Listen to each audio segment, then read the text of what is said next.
A grande diferença dos textos não literários para os textos literários é que os não literários eles querem te transferir uma informação com objetividade. Por isso, não há margem para duplos sentidos. Com relação à forma e à estética, os textos não literários vão direto e reto ao assunto. Por isso, eles são escritos em prosa e em texto corrido, com algumas organizações como a divisão em parágrafos, subtítulos e capítulos. Também é muito comum o uso de elementos não verbais, como imagens, setas de direcionamento e também listas. Esses elementos visuais e não verbais facilitam muito a compreensão do leitor quanto à mensagem que está sendo transmitida. Nesse caso, o melhor exemplo são os infográficos, que eles vão trazer, além de imagens e textos, setas para orientação, tabelas, gráficos e muitos outros elementos. Com relação à linguagem dos textos não literários, essa é clara e objetiva, não deixando margem para nenhuma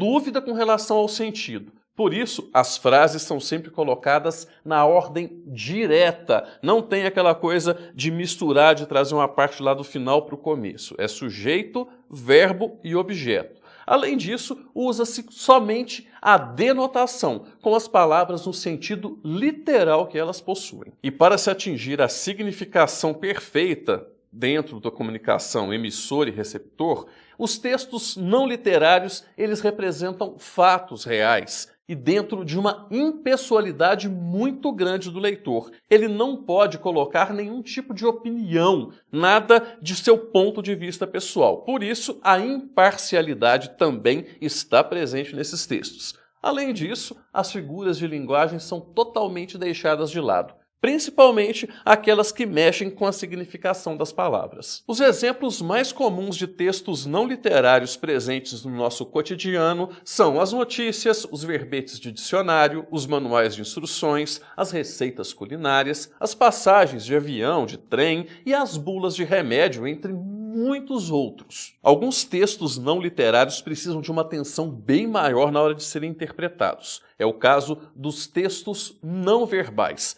Para que a mensagem seja realmente transmitida de forma eficiente, ela precisa usar imagens ou ícones que são de um conhecimento bem difundido na sociedade, como, por exemplo, as placas de trânsito, com os símbolos que são de conhecimento de todos aqueles que utilizam o sistema viário, e também os semáforos, com seu jogo de cores, vermelho, amarelo e verde. Quando esses ícones não são de conhecimento geral, geralmente vai haver uma falha na comunicação. Por exemplo, nessas portas de banheiro aqui, se a pessoa não tiver um conhecimento mínimo de genética, ela não vai saber qual é o banheiro masculino ou feminino. Agora, quando a gente usa aqueles bonequinhos tradicionais, ninguém erra a porta.